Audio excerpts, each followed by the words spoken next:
want to thank Katie and the other people here at the library. It's an absolutely awesome place. And in fact, the Lenox Library is very dear to me because I wrote about a third of the book at that desk over there in the corner by the window. So being here. And in many ways, I feel like there is a sort of, sometimes your life flashes in front of your eyes, and I have different aspects of my life in front of my eyes. I have some high school girlfriends. I have some book club people from the various book clubs here. And I have listening in, I hope, and remotely, my college roommate and some other friends from college, and a friend from Switzerland and a friend from Brussels who couldn't be here. But so I'm really delighted to have everybody here with me. Matt is at the bookstore. Everyone knows Matt Tannenbaum. He is the star of Stage and Screen now, with a wonderful film about the bookstore, and he'll be selling the books, both of them, after the presentation. So essentially, I wanted to just give you a little bit of background. I've been writing fiction just for about 6 years or so. Before that, I was involved in theater and various forms of art. But I've had a lifelong interest in a couple of different areas of both literature and art. And one of them is in freedom of expression. And I did a play some years ago, censored, about ways in which books had been banned. And that was actually produced in the John Houseman Theater in 1988 and in the Steppenwolf in Chicago. And so these issues, what goes around comes around, and censorship and banning of books and so on. And another area is in the area of political freedom and anti-fascism, which is the subject of The Night Belongs to the Maquis. The first book that I wrote was actually about the circus pig and the Kaiser. And my husband, Howard Greenhalgh, did the wonderful picture of the pig. He's a really terrific artist. And that came out about three and a half years ago. And the Berkshire Eagle reported on it as being a wonderfully entertaining but seriously messaged historical fiction about a band of characters, circus characters, defending the ideals of freedom of expression. And so I was very pleased to be able to put that one out as my first book. Based on a true story. My day job was actually as an economist, and I worked some years ago with an economist who gave me the idea for this story. Based on a true story, in 1907, Vladimir Durov, a true character, trained his pig to mimic the Kaiser. The Kaiser was, as you may remember, ginning up an activity for the First World War. He had a withered arm, and he created all these elaborate costumes for the military.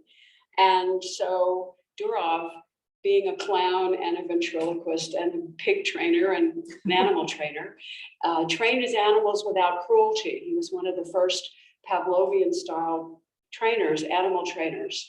And there is still a circus in Moscow today from the Durov family. And so he decided to dress his prized pig, Sasha, up. I call her Sasha. I don't know for sure that was the name of the pig. But there's a picture of Durov on the right with his pig. And he had the pig flip the helmet up onto her head. And he said, "Ich will den Helm," which is I want the helmet, but also I am Wilhelm, the Kaiser. So he got arrested for sedition. Freedom of expression. And it was based on a true story. I worked with a Nobel laureate, Vasily Leontiev, who was teaching at NYU. He was actually a heroic campaigner for freedom of expression in the former Russia, the Soviet Union. And in 1929, he was allowed to leave Russia. He had been incarcerated several times by the precursor to the KGB, because he had advocated for academic freedom in Russia. And he was supposedly quite ill, and they let him leave, thinking that he was going to die, but he didn't, fortunately. He worked with the Allies in the Second World War to identify through input-output analysis the fact that input-output analysis was my major area in economics, my day job. But if you have an automobile and you have all the different inputs, the plastics and the leather and so on, and you can determine where you want to, where they did determine this, where they wanted to bomb the German munitions factories, ball bearings, to cripple the German military establishment, the greatest. So Vasily was in charge of that for the Allies. And so he told me about this wonderful story, and I couldn't resist creating a novel about it. Then I went on to create, actually, The Night Belongs to the Maquis I started writing that even before I started writing the Durov, but it took me a long time to come to complete it, and I'll tell you that in a bit. But the Maquis are the French resistance, Maquisards are the members of the resistance, and I dedicated this novel to my husband, Howard, and to all those courageous enough to fight fascism, past and present. So Bill Everhart from the Berkshire Eagle reviewed this last December and said some very nice things, that it was a novel, a powerful, heartbreaking novel that does justice to those who suffered under the boot of Nazi Germany and found the strength to fight their way from under it. And I think in many ways, it took me about 6 years to write this novel. And I came out in December, and I had not really thought that I would ever see in real time the kind of horrific things that we're seeing in Ukraine now, and the areas in which I did research about the people fleeing, the French and people from Belgium and the Low Countries fleeing the Nazis, being strafed along the roadways, the civilians, the indiscriminate, horrific things. All the research that I did years ago, I never expected to see it on national television, but here it is.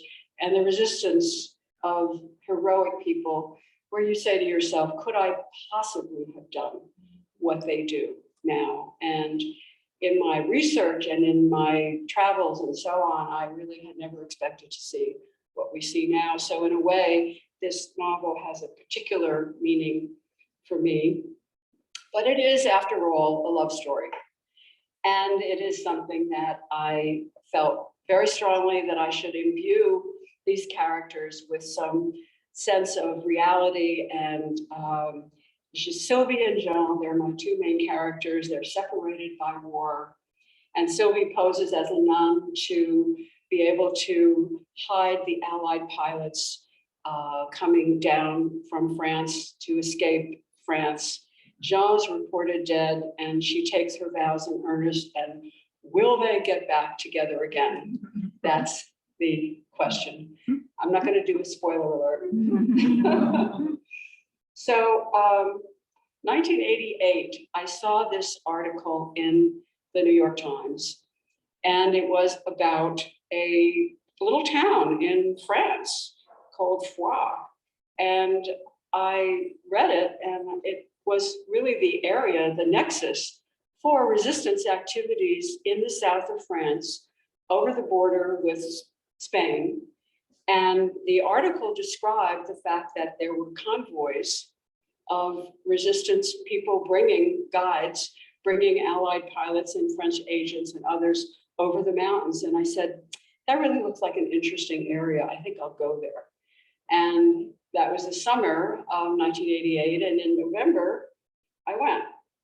And this is the area in France. As you can see, it's south on the border with the Pyrenees. Pyrenees, about 11,000 feet high mountains and extremely rough terrain.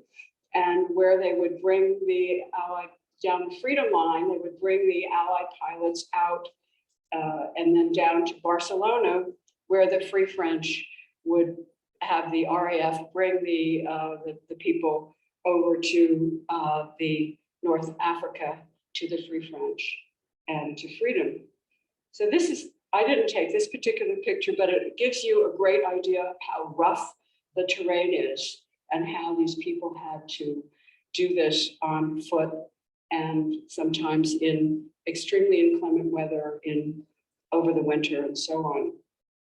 So when I went there in 1988, my first trip, the slide on your left is the view from my window, from my hotel room. It was kind of chilly, it was November. And the slide on the right is the chateau. The chateau was in many of these hill towns, both in Italy and in France, the center of the town was this fortified fortress where people were able to go in and hide there against invaders and so on. So this was built in 972, the Chateau de Foix. And so I was very pleased to be able to have the designer for the book cover be able to take some of the central features of Foix and the chateau and put on the cover of the book. The town itself, I got off the train and it was a sunny day that day, although it did start to snow very quickly. And this is a monument. Everywhere in France, you'll see a lot of monuments to both the First and the Second World War and people who were lost in those conflicts. And so this is a monument to the French resistance in the Second World War, and you can see the chateau in the distance. I was very lucky when I got off the train, I went to the Chamber of Commerce and I met Monsieur René Stade. And he was very, very forthcoming. It turned out, I told him, my French was a little better then, but I told him that I was interested in the period and what happened there. And I read this article and he said, well, he said he had actually been one of the first guides to bring the pilots over the mountains.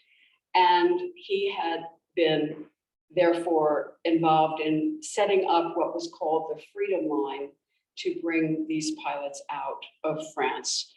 And it turned out that when they brought him, the RAF brought him over to the Free French in North Africa, they asked him to stay in the RAF and base up in Scotland so that he could become part of a training process for the Allied pilots going over to France. And so in case the pilots were shot down, he would train British and then later American pilots to look like French, to try to blend in to be French, to try to smoke their cigarettes differently, use the cutlery differently, not so much for the British, but Americans use their cutlery very differently than the Europeans and so on. And if you were sitting in a restaurant, you were an American pilot and you used your fork and knife differently, they could spot you immediately. So he trained people and to slouch. The Americans, usually often bigger, the military bearing of pilots. So he was in the process of training people so that they could blend in. And it turned out that he spent the rest of the war in Scotland and he spoke English with a Scottish accent, which was really, really a lot of fun. But Monsieur Stade welcomed me and was very interested in why I was interested in this period. And of course, a lot of people in France had forgotten this, and it's the old men, you know, who's interested in this anymore. But he was very happy to have me meet Monsieur Guazet, who is the man on the right in the photograph there. And Monsieur Guazet was actually the person who set up the Freedom Line in France. And he started that Freedom Line in October of 1942. He was arrested by the Gestapo in December of 1943, and he escaped finally from the Buchenwald camp in April 12th, 1945. He had all kinds of maps. Monsieur Guazet invited me to lunch with him and his wife. Monsieur Stade came. And in his study, Monsieur Guazet told me of the different circuits that were the resistance circuits in different places of France, and who had handed off the pilots. It was usually a young woman who was involved in the resistance, who would shuttle and escort a pilot down, and she spoke French, but he probably didn't. So they had to have someone come and escort the pilots and so on. So this whole underground resistance worked up. And Monsieur Croiset was in charge of the segment down in the Pyrenees. And at one point he went to his bookcase and he brought out a chocolate box. And he offered it to me and I said, no, thank you. I didn't want any bonbon. He opens the chocolate box and it's all his medals, his French Croix de Guerre, all the medals that he had received. And he was just a man, very, very modest, extremely modest man. And he had gave me some copies of some of these. And on the left is the King's, from the UK, the King's Medal on the left, which describes the resistance activities starting in October 1942. And on the other side is the US citation of Medal for Freedom with the Bronze Palm. And on the left, they describe that Monsieur Guazet was successful in preparing a base for evasion activities in the Ariège, which is the part of France, and operating an escape line across the Pyrenees. The line was responsible for passing both Allied evaders and French officers. And the principal center for assembling and equipping the evaders was Foix, my little village. So it was very, very moving to me to be in his presence and to learn how he had struggled in this area. On this one here is another citation from the Allied Expeditionary Force. And on the right is perhaps the most moving of all, is his deposition. He was captured by the Gestapo and tortured by Klaus Barbie. And he gave me his deposition in the Barbie trial. And my friend from high school, Christina, being fluent in French, helped translate it with me. And it was a very, very moving document, very difficult to read, very difficult to process. And if you read the book, or you want to read the book at some point, the section in where I talk about him being captured, my hero, Jean, is almost taken word for word from the deposition that Monsieur Guazet put in the Barbie trial. And so after that, after I left, Monsieur Guazet wrote to me. I wrote to him, we corresponded a bit, and I wrote to Monsieur Stade and I collected some more information. And Monsieur Guazet had given me his deposition to say, please tell the story so people don't forget the story. And when he wrote to me in July of 1989, this is the letter he wrote, and it's on the stationery of the Association of the Department of the Deported, Interned, and Families of Those Who Disappeared in the Ariège. And of course, that was a huge concept that the Nazis had, just to disappear people, smoke and fog and so on. So Monsieur Guazet wrote me this really lovely letter, and I'll read you just a little of the translation while I put up his picture. He says, "Dear Carolyn, it is so rare to see young people interested in our fight against the Nazis, who committed the most monstrous crimes, that the young people of your generation may not fully understand. I remain among the rare escapees of the tortures of the Gestapo and the death camps. To escape, he dove during the night of the 12th April, 1945. He dove into a tributary of the Elbe River, where I stayed for 3 days in the water. The army of General Patton came to my rescue. having saved one of your nationals by bringing him across the Pyrenees border, I had the incredible luck to find him among the formidable soldiers of Patton. Because he knew of my activities aiding the Allies, I was treated by the adorable and very pretty nurses of the army. She was French. And I had the rare privilege of being invited to General Patton's table, but I had lost 40 kilo, which is 88 pounds. The clothes of the American officers were too large. I resembled the scene from Charlot, which is the Charlie Chaplin film, The Little Tramp. So he said that such the very beautiful secretaries had trouble not laughing. He goes on to say that I'm 79 years old. This is in 1989. He died some years later. I'm 79 years old and my memory fades and some things have disappeared. The affair with Klaus Barbie, called the Butcher of Lyon, chief of the Gestapo who tortured me. I have given you my complaint, and Klaus Barbie has tens of thousands of deaths on his conscience, and among them young Jewish children. As the death penalty no longer exists in France, he spends his old age very comfortably in prison in Lyon. It seems a great injustice, but it is perhaps the price of democracy. And he says, it will always be a joy for us to welcome you to my mountain house where you have your room and where I now live with my memories. Believe me, my dear Carolyn, you have my most affectionate feelings. And that was from Monsieur Boiset. And I've always treasured, this is not the original, I keep the original safe at home, but I've always treasured that letter. And probably one of the reasons that it took me so long to actually write the novel was because when you write fiction, you have to create conflict. You have to create people who are not just good. And I never wanted to do anything to besmirch Monsieur Boiset's name. And so I think it took me some years to sort of say, and meeting an editor who was a very wonderful editor and saying, look, we know you can just create fiction and you can create and make up the stories.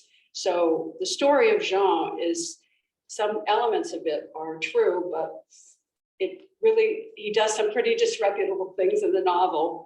So you shouldn't think that it is Monsieur Boiset that does those disreputable things. But I finally got over that hump and worked with an editor and came out to write the novel. My first trip to Foix, I created this character called the village of Foix. And it was really like another character in the book. And when you get off the train station, I'm standing right there on the bridge. Across this train station, we go across the river Ariège, and then around the quay there, where the cars are parked there, you'll see the church is up on the hill, and then the chateau up to the left. So this is literally the town, and I tried to change very little in the town. This is the church. Started really in Charlemagne in the late 8th century. And that's my husband, Howard, down there on the base of the church, the doorway. And the church itself was built in the 12th century. It was destroyed and later rebuilt, and later became the Abbey of Saint-Lucien. And in the novel, there are some stairs that lead down to a secret place where they're assembling the plastique in order to essentially go and try to blow up the munitions dump and liberate the village. So this church gave me the idea of creating that area, and you see down the stairs, the ancient stairs. The organ was really a beautiful organ, and at one point, the Father Michel in the novel, he's so happy that people have come to Foix to listen to this magnificent organ, but now people are coming because they're being interred in the camps, and the Nazis are bringing them in by rail up to the camps, and then later bringing them again by rail down to the camps in Auschwitz and other places. So he really bemoans the fact that this beautiful organ had been the center of the church, and now the church, people are not coming for the same reason that they used to come to this church. I was very lucky with another dear friend of mine, Harriet Marple. She had an aunt, and in this picture, her aunt is the tall lady on the right standing. And Harriet told me of this book written by a Norwegian nurse named Alice. And she was in Toulouse at the opening of the war. And Toulouse is a little bit northeast of Foix. And the Red Cross and the Quakers immediately set up warehouses in Toulouse to accept all the crush of people coming down from the north. And Toulouse itself had a population of about 200,000 before the war started, and immediately in 3 months' time swelled to 1 million in Toulouse because everyone was fleeing in terror to go down to the south of France. And so Alice and her group, including my friend's aunt, Harriet Marple, her name was also Harriet Marple, they set up this camp, and the Spanish had actually had camps for the Spanish Civil War over the French border for people fleeing Franco and his forces. And several of the camps were then immediately repurposed for the French refugees coming in. And one of the camps, Aspet, is in my novel, the camp that we talk about. And Helene in my novel is patterned after Alice. And on the left are the children taken that year, it was 42. And on the right is Alice. She's fourth from the right, the blonde lady. And those are children that were in the camp, many of them Jewish. And on the right, those are adults in Israel who survived because Alice and her group helped them survive. So this book was also her memoir and gave me a huge amount of information about what was happening at the time in the camps and so on, and how the Nazis had really constricted their hold over the people. Then finally, what happened was Monsieur Stade decided to take me up to meet one more resistance fighter. Monsieur Boiset had, as I said, he was head of the circuit, and there was one more man he wanted me to meet who was still alive, and he was a Basque French. I'm short, but he was my height. And we drove, Monsieur Stade drove me up. It had begun to snow quite heavily at that point. Drove me up through the mountains. And this is me on the left in a prior incarnation, 1988. And we're driving through the mountains, and we're kind of making a little discussion about how he had done that trip, and many of his colleagues had done that trip by foot, and we were now driving and making sure we had our seatbelts fastened and so on, but they had gone by foot, and some of this in this very difficult terrain. And this is a resistance, a cemetery of the resistance. And here are actual, in a way, sort of mini monuments to the resistance. These are the canisters, the black canisters that the Allied pilots dropped into France, carrying stun guns, and medicines and money and false papers and so on. So the resistance could become more robust and do greater harm to the Nazis. So those canisters were dropped in, and in several places in the novel, you'll read about the canisters coming in as if there were coffins coming in from the sky, but they held the tremendous lifeblood, especially medicines, for the resistance to treat. And many of these Allied pilots would make it to them in terrible shape and so on. They had to nurse, and Helene needs to nurse some to health. So essentially, the before I get to that one, the third resistance man up in the mountains, we're drinking shots to the Maquis. I have no idea what I'm drinking, but this stuff was pretty powerful. I'm like, to the Maquis, you know, and Monsieur Stott is talking to me in Scottish English, and he's talking in Basque French, and it doesn't matter. So, but I did ask the Basque man how he managed to go over the mountains. Was he afraid of the Nazis? And I asked him, weren't you afraid? And the Nazis had the dogs and so on. And all those years later, he takes his shot glass and he slams it down on the desk, on the table, and he says, the night belonged to the Maquis. At night, they were afraid of us. And that's what gave me the title for the book. So I still didn't know what I was drinking, but it was so the final area that I'd like to just share with you is the cave. This is a true place. It's actually in the book, it's an amalgam of two places. There was a place in Grenoble called the Cave de la Loire, the Cave of Tears, where the resistance had a hospital and the Nazis came in and shot up everybody in the hospital. But in Troyes, there was another cave, and I didn't actually get to see it because the first trip was too snowy, but later my husband and I went. And at the entrance to the cave, you pull away the brambles and you come into this incredible cave. And this is where Sylvie sets up the hospital, or this way station, the waylay station, for the Allied pilots coming in.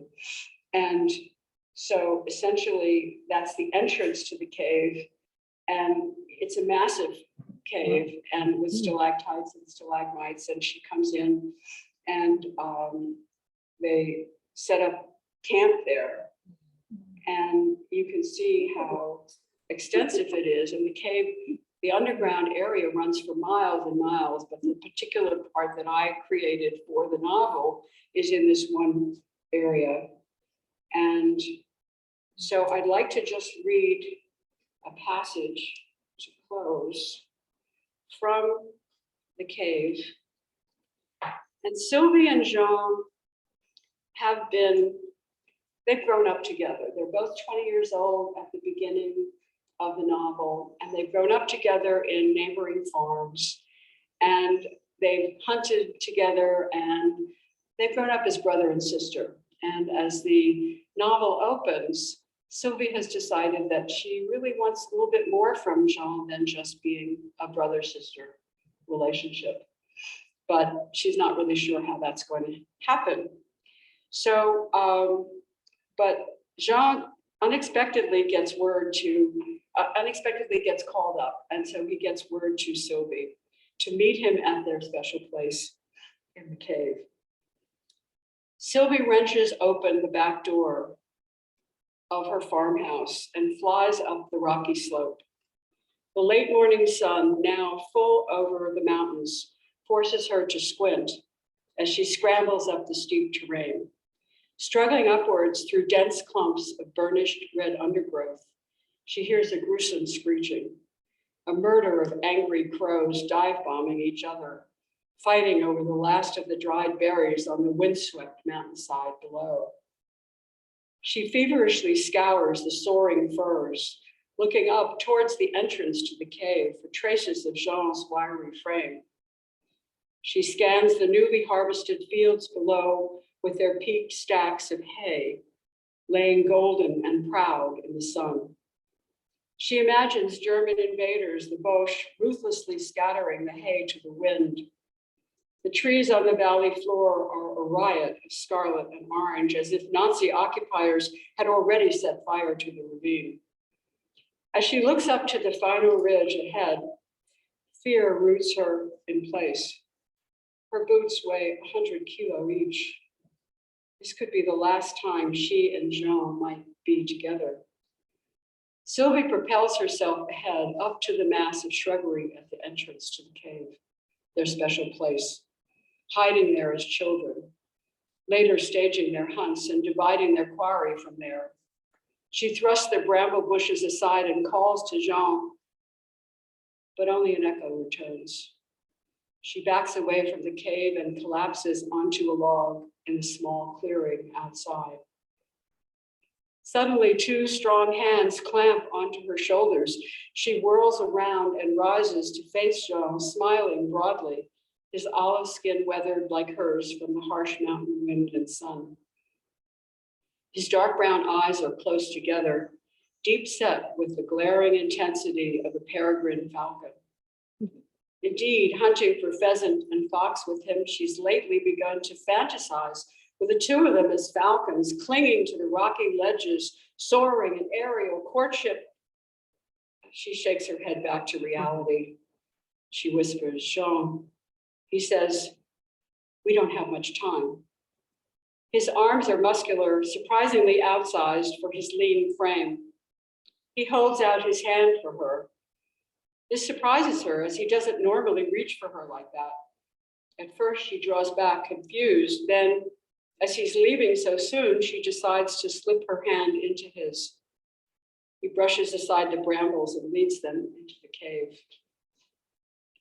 With dappled sunlight from the opening to light the way, they pass under the arched and rocky entrance. Sylvie glances up to see the familiar vaulted ceiling. She's always found comfort in this church made by natural forces. Virtually a cathedral, it always amazes her with its 30-foot high ceiling and its towering sides, slick with willowy cascades of water that shine turquoise in the slender shafts of light from the opening. Jean carefully leads her beside an underground lake that stretches into the depths of the cave and eventually disappears through a narrow crevice. Farther in, a large limestone room is crowded with a rich array of stalactites in various thicknesses and shapes. The relatively even cave floor is punctuated by a raft of stalagmites scattered about in clumps. Jean brings her toward a smooth boulder. She struggles to suppress the yearning she feels for him, wanting him to be her lover, now more acutely than ever. Jean slowly takes her shoulders in his firm grip, the brotherly stance he's always maintained with her. She's devastated. This is all I'll ever mean to him, a sister. She sighs deeply, resigning herself to having no more than their past relationship. But then he takes off her cap, allowing her long thicket of hair to fall around her face. She holds her breath as he gently moves her tresses aside to stroke her cheek, then leans down and plants a deeply earnest kiss. Warmth spreads through her like fire. And carefully, protectively, he leads her up and onto a smooth, flat rock. Her pulse stops as he lays her back and strokes her hair into thick spokes, leading away from her face like streams of water. Having dreamt of being loved by him richly and unconditionally, she closes her eyes and breathes him in. For a moment, they lay absolutely still, suspended in time in a cave carved by millennia of rushing water. Thank you for joining me in my trip to Paris and to France, to Foix. Thank you.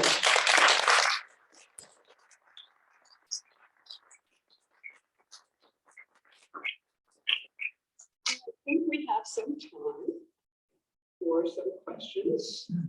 And I think some people are logging in. If they have any in the chat room, I think Katie will let us know. And then if you have any here, maybe you can, masks are optional, but you might just lower your mask just so I can hear your questions. Linda, one of my book club members. Yeah. So as you know, we always have a lot to say in the book club, and inspired by you, of course. Was very interested in a lot of the other women in the book, Helene and Isabel, and I was wondering if they were modeled based upon some other individuals, or were they works of fiction and how, you told the story through them. So how that worked for you. So the question is, I have to repeat it for the folks out.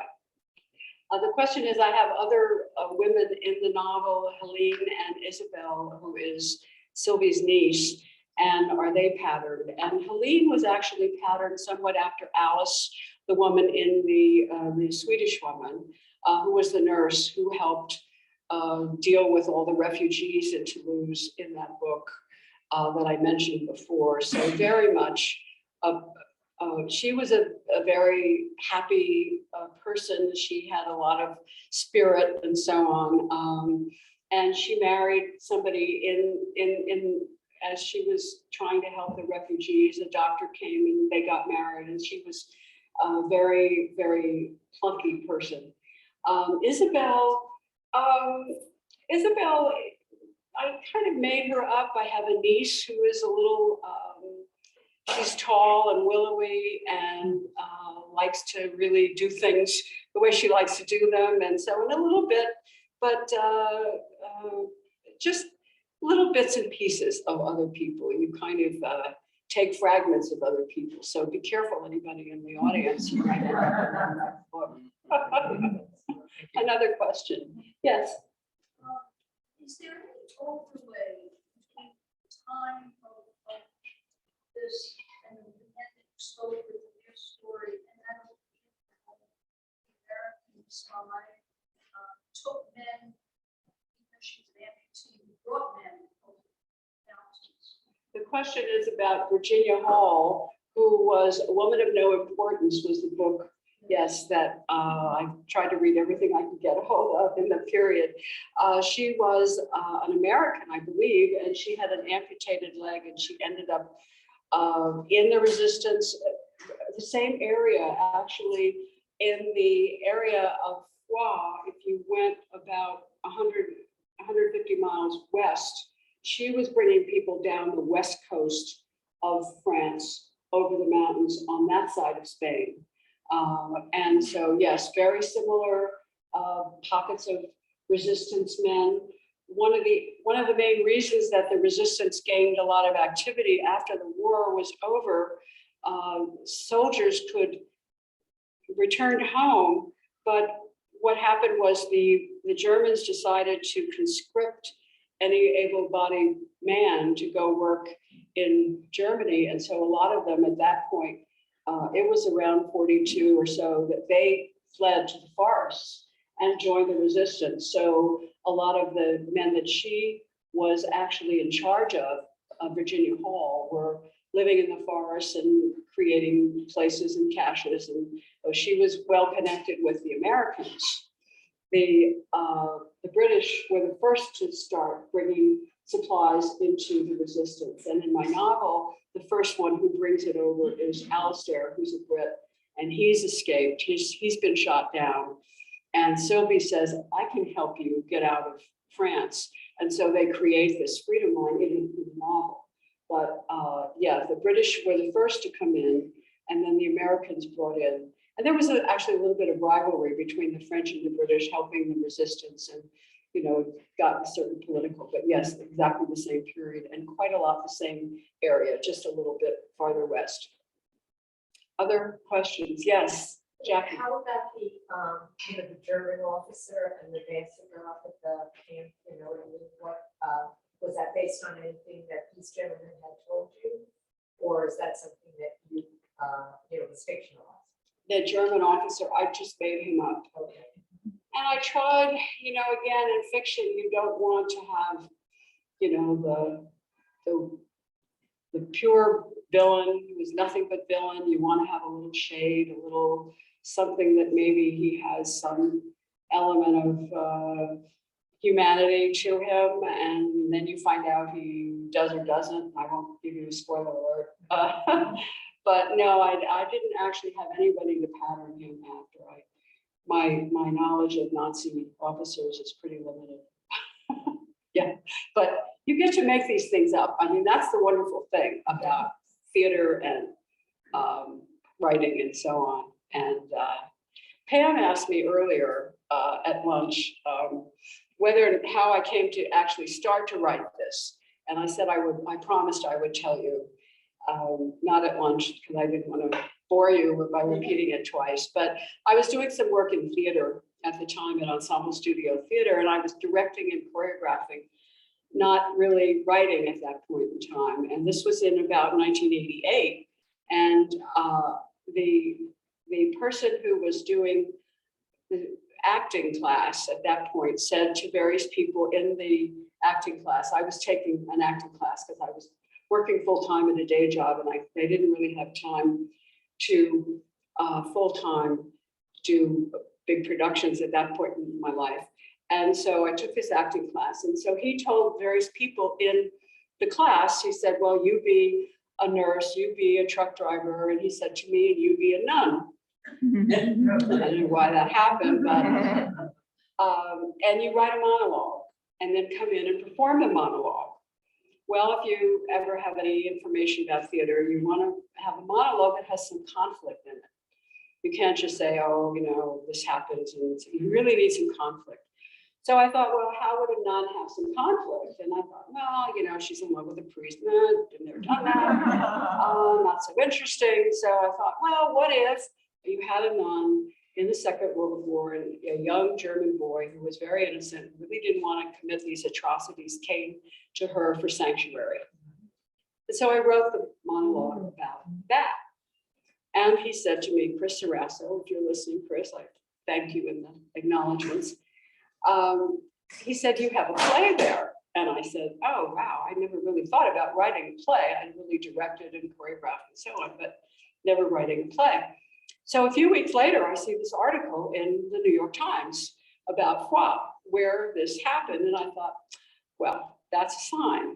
So that was June. And so in November, my first vacation, I hopped on a couple planes and a train and went up to WWII, and that's the story. So, and I wrote a play. It was a perfectly dreadful play. It was absolutely awful because I had to get, at that time, had to get all this information in and all my research, and I couldn't say anything negative about Monsieur Boiset, and I was just like, it was the worst. So I set it aside. And then some years later, I actually started writing novels and then put it into a novel. So that's how I came. Pam, thank you for asking at lunch. Yes, hi, Louise. Hi, were Monsieur Stade and Monsieur Gouzet still alive after the book was published? No, the question was, are Monsieur Stade and Monsieur Gouzet still alive?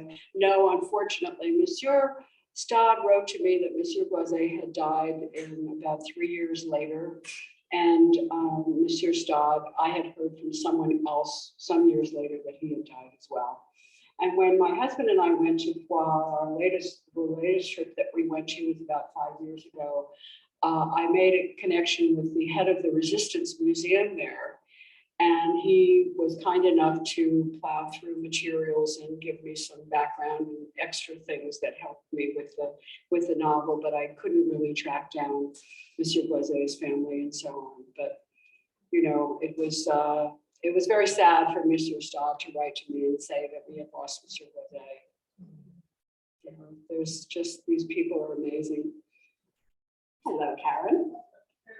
I just wanted to say I can attest to the fact that the flow of the book is gripping. I read it in 2 nights. And I just loved it. I loved it. And having the background in Europe, it was just so moving in every way. Oh, thank you. Karen said she read it in 2 nights. You look great. No dark circles. No dark circles. Thank you. Yes. There's a question in the chat, Carolyn, from Linda.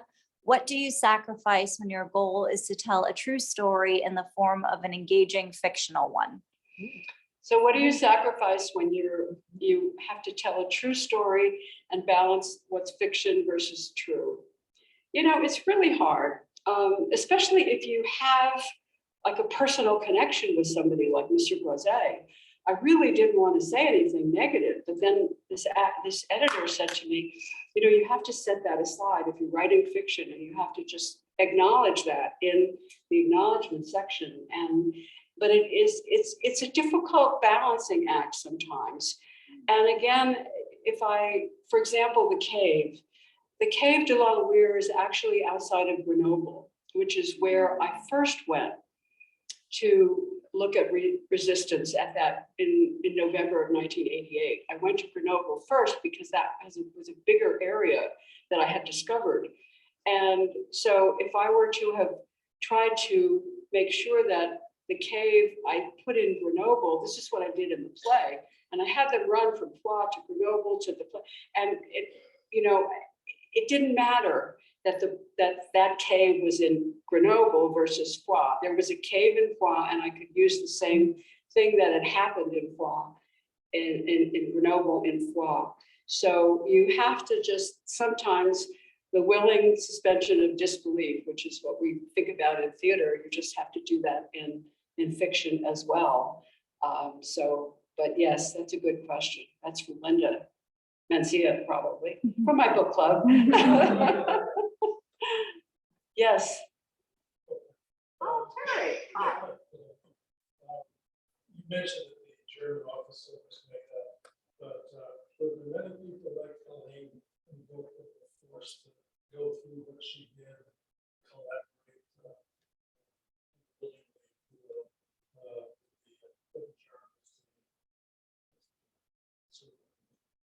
So And if collaborators were there, was there any evidence that any French women were punished as collaborators after the war because they had backed in that part?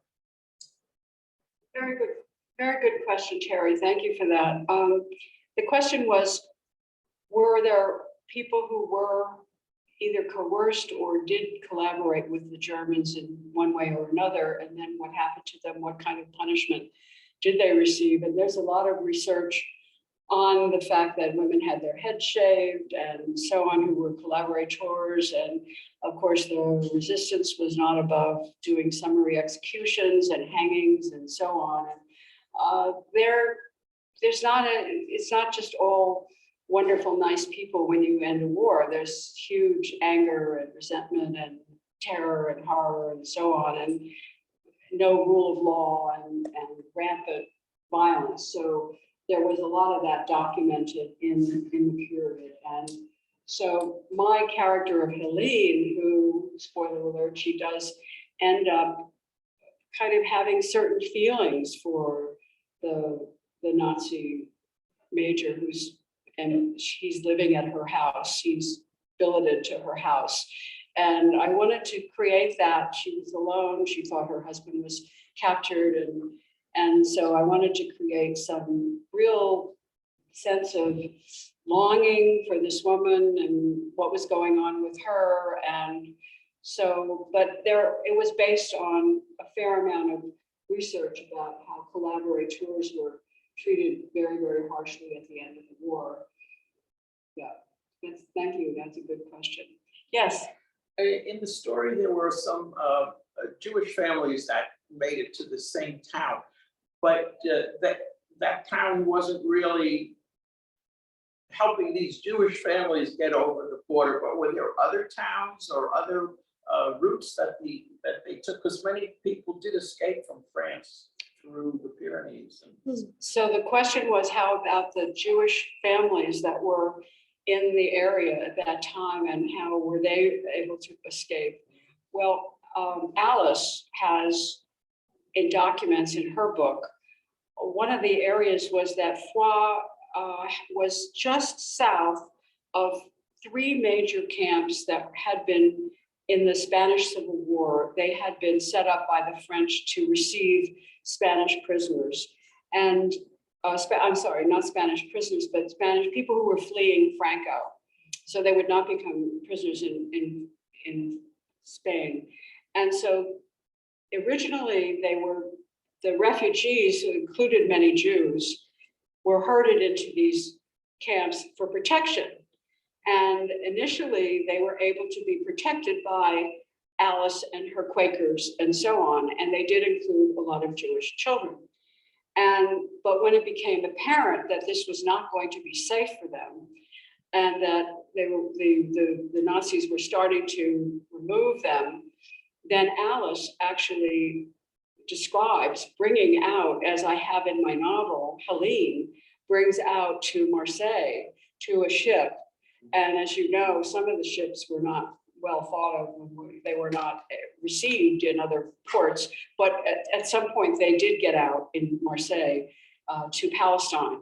And so there were a lot of Jews who were helped that way out of France, in the southern part of France. They didn't so much come through Spain, Barcelona, the RAF, that was more of the Allied pilots, but the Jews were moved in, especially the children.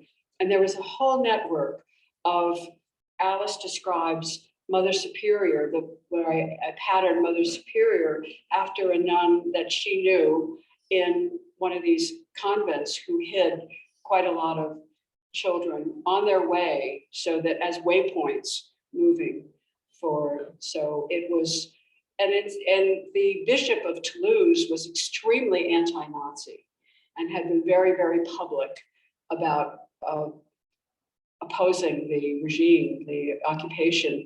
And in a way, my father, Michel, is a little bit after that bishop, having the courage to be so vocal about opposing the occupation, which was not easy to do back then.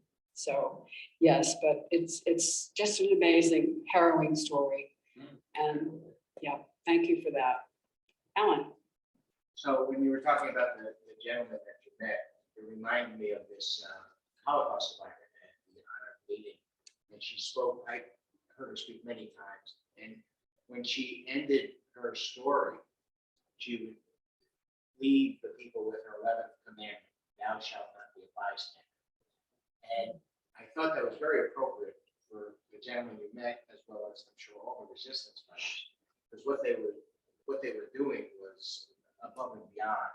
It was very difficult to have to go against the norm, go against your country, go against this, and take it upon yourself. But my question is, when you listen to them telling their stories, could you visualize any of it? Were you sitting there going, like shocked or amazed, or did you have, the heebie-jeebies or something? I mean, it's got to be amazing to listen to this stuff firsthand.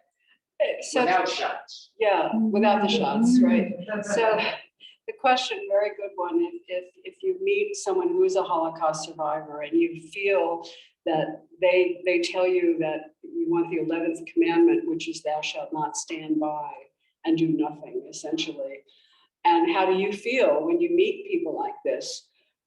Well, I felt such a reverence for Monsieur Guazet that it really prevented me from writing anything negative about him for 15 years. I mean, I just, because I did not want to just do anything to besmirch his memory, until finally someone said, people will understand. And he wanted his story told. Well, that's why he gave me his deposition in the Barbie trial, so that people in my generation would not forget. And so even if I had to do it in a way that wasn't just a lecture at a university, and that I could just create a fictional environment to do it, then, but you have a lot of reverence for these people. Nice to see that he was recognized for his value. Yes, and those citations, the US, the UK, the Allied Expeditionary Forces recognized him, and even Patton, to be advised to come to Patton's table, but he couldn't fit into the American uniforms. I mean, there were human people. They were just so wonderful, and so Monsieur Stodd had just such a great sense of humor. I mean, they were, and the chocolate box. And I want the chocolates. No, Monsieur, I don't know the bonbon. And oh, there's the medals. So I think we're pretty well at time, and I want to thank Katie and the people here at the library so much. This has been such a pleasure.